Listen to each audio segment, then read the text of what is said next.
the tech industry is male dominated. Okay, so what experiences have you had overcoming stereotypes? All right,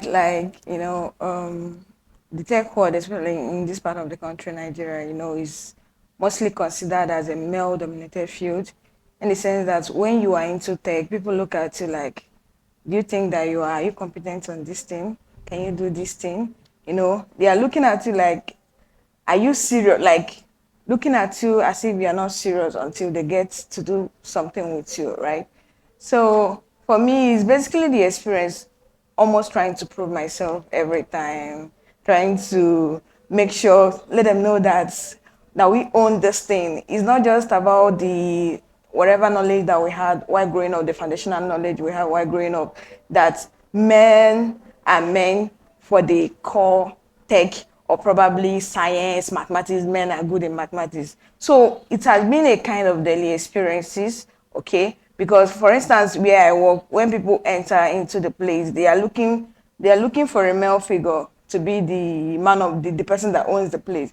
So when you like talk to the manager and are you the manager, They will you see surprise. them trying to rephrase it again. Are you the manager in this place, right? So it's a kind of daily occurrence or daily experience that we have. But for me, overcoming it's just for me to believe in myself, know that I'm cut out for this thing. This is what I want to do. And this is where I am, and I have to make a difference in that. Wow, wow. So every day it's a daily experience, Definitely. and every day you have to overcome stereotype. Definitely. Wow. Okay, so how has mentorship played a role in your journey as a woman in leadership? You believe in mentorship, and how has it affected your journey, your own journey in leadership? For me, I'm really a big advocate for mentorship, because whatever decision I have made in my life today is as a result of, having one or two women in my life that, trying to help me, guide me. For instance, tech is not actually it's not my background. I didn't read it in school, but at a point, when I look at what women are doing in that sphere, in that sector, I feel like this is something that I can actually do. So when I have people that have already gone into the field, we consider them as my mentor in that field already. I be like, when I see them, they were able to do this, they were able to achieve a whole lot of success in this. So you cannot just set aside mentorship, especially in the world that we are today. It's not the world that will be like, I can do everything on my own. I don't need anybody to guide me. You understand what I mean? But you just have somebody you look up to, somebody that guide you at every point in time. So this is me telling every woman that probably you're aspiring to be in tech, or you have already started and you feel like, I don't want to belong. It's not an isolation, especially tech field or tech sector is a sector that thrives very well in collaboration, in looking for people that have gone ahead of you, right? So there is this popular Igbo adage, and I like it very well. They said, where an elder will sit down and watch, even though child, you can go around the world, but you wouldn't. He's talking about experience, collecting or thriving on people's experience. There is this thing that my pastor normally said, and I find it very, in as much as it's very funny, but it's very insightful. My pastor said, instead of me to fast 40 days and 40 nights to get rhema or to get word, I would just look at what Moses did, So I would just like thrive on the anointing of the Moses. Look at how Moses were able to, how did he put it? Look at how Moses were able to walk or gain those things I am trying to get. So it's like following the footsteps of this person instead of trying to replicate what the person have done. Okay, that is the same thing that you go around making your own mistakes. Making your own mistake. There is no new thing in the world now. Whatever thing that anybody is building is something that has already been existed. All right, it's just more of working on it, refining it, and all that. So why not look at what people have done in that field, then leverage on that? Okay. Look at what people have done in tech field, in every field. In every field, actually, and leverage. Right. I know the tech industry is quite demanding. Sometimes you find yourself not enjoying your weekends because you're on the computer, you are managing networks, you are managing community, you are even coding or doing anything else. So now, this life itself also is demanding. So how do you manage to balance the demand of work tech work and life? Okay, that is very good one because to be frank, most times it's quite overwhelming, but it's a sacrifice and it's something that is where the organization coming, is where the planning actually coming. Because me now, I'm a married woman, trying to combine so many things, the work, the marriage, the family, taking care of your husband, and so many things. And you still have a role in your workplace to do, right? So for me, the very easy way I manage it is I work with what I call to do task. I plan ahead, right? So I don't need to wait for the time I have to do something. Like now, this is this Monday, right? So I've already planned what I want to achieve for the rest of the week. That's Yes. powerful. Yes. And again, I also use a tech too. Technology is also my advantage. Like, Trello, all these project management tasks, use it to help you to organize, automate so many tasks that you want to do, right? So this is basically how I try to do that. And at the end of the day, I don't feel overwhelmed. I don't feel it's too much on me. I work on different areas that needs my attention and I balance my life because I love balanced life. I want it to be very balanced. All Okay, right. so you mean that if somebody had been running into some kind of issues trying to balance the work-life balance, that means that there is something he or she doesn't know, right? Yeah. So and tech tools, planning, they are very effective means of balancing. Work. Definitely. Wow. As I said, planning. If you did not, how did they put it? If you plan to fail, if you did not plan, right? Okay. So it's more of plan ahead. For me, that's my own kind of crate or whatever they call it, credo. So you plan ahead before the main event. So it's more of the balancing and then use different tools, tech tools that can help you to make your work easier. For me, it's working for me, and I definitely think if any other person that is listening to us try to apply that, it's also going to work for the person too. Right. Wow. Wow. What tech projects are you most passionate about to drive social impact in Nigeria? What tech projects are you most drawn or driven to? Basically, to be frank with you, I'm passionate, intrigued, excited, anything you want to call it, with everything that has to do with tech, right? Because I know tech is all about solving problems. And there is Tech so is many all about- grassroots problems in Nigeria to solve. You can't say that I'm measuring on health sector, I'm measuring on fintech or probably agri-tech. I'm more of developing tech talent, creating that change that you want to see, right? So basically, in my scale of preference, that is what I am into.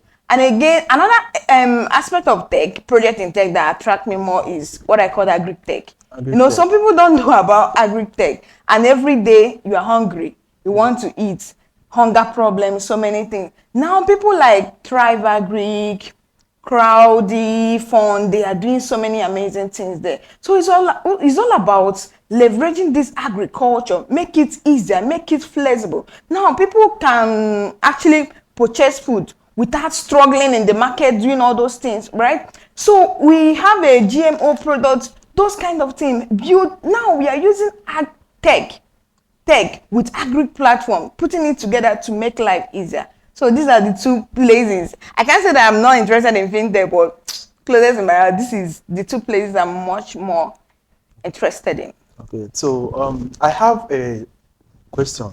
Okay. As a matter of fact, I'll act from insight. You happen to come from the most excellent tech of Nnewi. Wow. Yeah, the Okay, most thank you. excellent, most organized. Wherever you go on social media, it's well tagged as one of the powering houses of tech in Nnewi. Thank you. So I want to ask you a question. So how are you paving way for other women to succeed in tech? Definitely a whole lot is being going on in the sense of that exposure, right? This is one of the this is one of the reasons I'm here too, right? Because when other women see that women are coming out in these things, this is not new. People understand. There are people that are already doing things, and I manage ISOB actually. Thank you for that compliment. Yeah. All right. Yeah. So what we do here at ISOB is, in as much as we build on the empowerment, giving the young people digital in-demand digital tech skill, but we are not really stopping there. We are giving the people the necessary exposure they need, because we know that tech. I normally tell people that there is a business part of the tech, right, and there is a knowledge part of the tech. Some people, where their code ends is in the GitHub. So that is where the talent development is coming from. And people cannot understand things more except when they experience it. So these are one of the things we are giving to, especially women, because I'm really talking about women here. So we are giving them that exposure for them to believe in themselves, that their talents or whatever thing they have inside can be harnessed and get to refine to be better.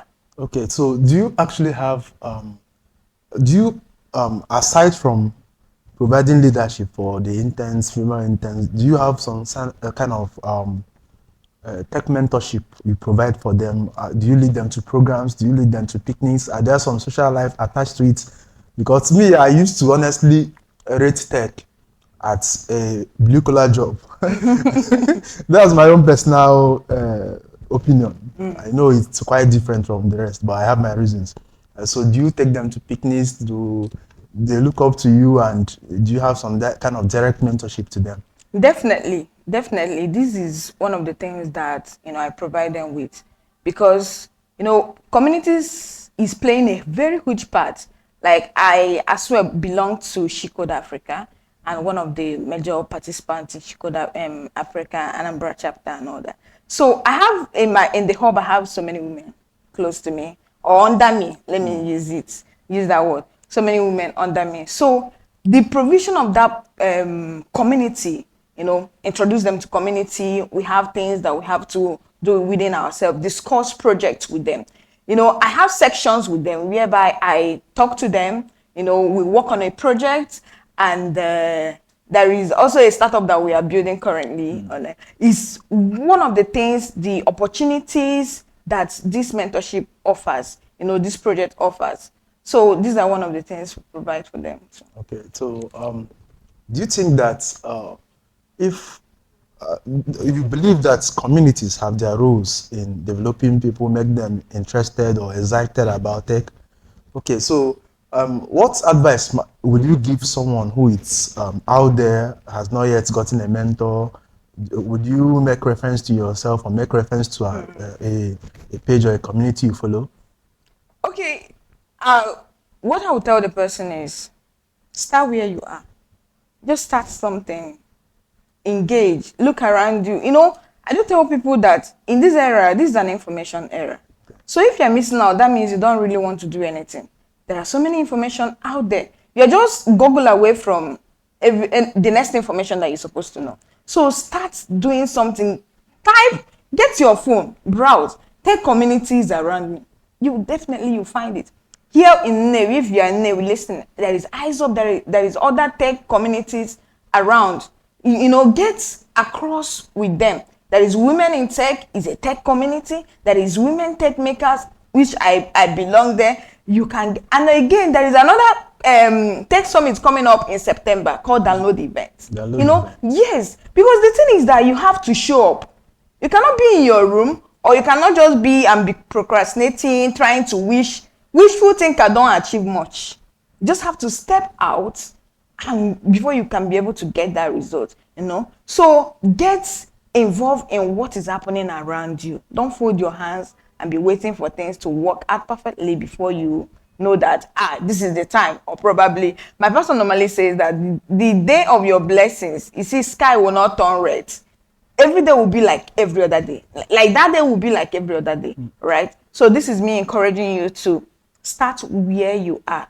Don't wait for things to be perfect before you know that it's the right time to start. Just start where you are.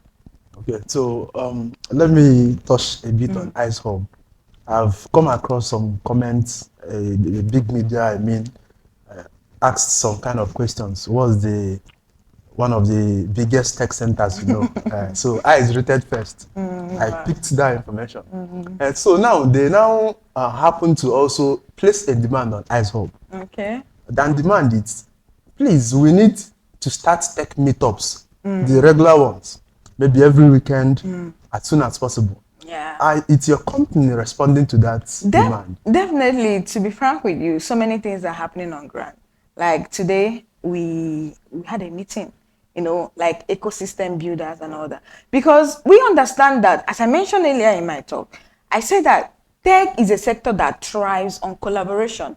You don't do my thing here on tech, like so manship or so whatever. You don't do that here on tech. So we work towards, because we are trying to build a tech ecosystem in Navy.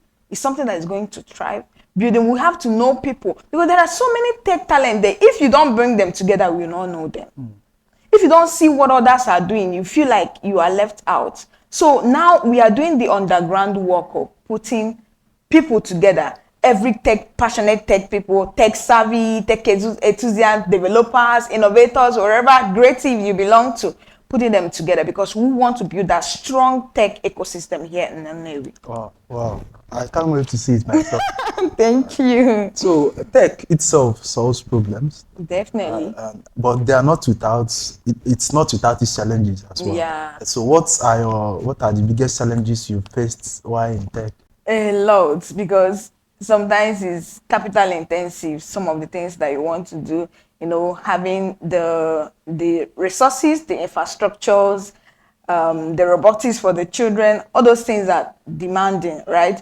And sometimes you will need like investors coming to, and when you have that big dream, that big project idea in your mind, and the resources is not saying a lot about it, it sometimes make you to dangle a little, but it's all about keep pushing. So sometimes infrastructure is one of the problems, but infrastructure is not stopping us. Anyway, we are still gonna push it until the very end. Okay, wonderful. All right. So I have another question. Oh, What initiatives do you think are the most effective in empowering women? initiative bootcamp trainings for women. Bootcamp trainings for women can go a long way, right? Because now, when you have something to do with, there is a way that when you come in a place and you feel like these people share the same value, the same look with me, it will not make you to try to be shy away from things, right? So when we call for boot camp trainings just for women, it will make them to open up. When they see other women, actively involved in what is happening, so it's gonna play a long way. There is one that tech dev normally do. It's called Techstar, Women Techstar and all that. So if you can replicate things like that here in Anambra, Nnewi, it's gonna be very, very effective for women. And again, another initiative is churning out tech events, and again sponsorship. Because some people, if you ask them what's the problem, why you're not going into tech, they say I don't have the laptop. If we can get more people getting interested in building tech sector, like there are big men in diaspora, people in diaspora, they'll be like, we want to train women in digital skill. So we are giving out like 100 laptops, we are giving out like 50 laptops. So people that laptop might be their challenge will jump into that. They want to learn. Everybody likes good things, right? Everybody wants to be successful. So I think this initiative will really play a very huge role. Okay, technology bootcamp for women. The tech industry, as we earlier mentioned, happen to be dominated by males currently. So I want to know what's your vision for future tech leadership? Is there a time that it might be possible for women to take what seems to belong to them in tech industry? The time is now. The time is now. Yeah, the time is now, because I'm really grateful because a whole lot of women are coming into the tech industry, and with the way things, the visibility, women are standing up into what they believe in, a whole lot of change is going to happen. Looking down to 1940s, women really dominated this field. right? Men are more into the hardware engineering sector, but it's the women that do the soft work, right? So I'm looking forward to having that decentralized field, and again a sector that is well inclusive, in the sense that both women, when you come to an industry or a company, it's not going to be like 20 out of 2 women or 20 out of 1 woman. You will see more of men and women. That is the inclusivity I'm talking about. So that is my vision for this tech world. So you can be able to see your fellow, maybe you see your fellow girl winning in this field. With that, I know the ideology of, this is for men, tech is for men. Women, they have to go and sew or do all these soft careers like nursing. You know, when you come to nursing, especially when if they are registering, for instance, nursing school, a whole lot of women. So there is no sector or there is no field of learning that is just for a particular gender. Any gender can fit. We are free to belong where we want to be. So I'm looking forward to that time where women, and I know it's going to happen, right? Because a whole lot of women are jumping into tech field, and with time this field is going to be saturated and it's going to be inclusive.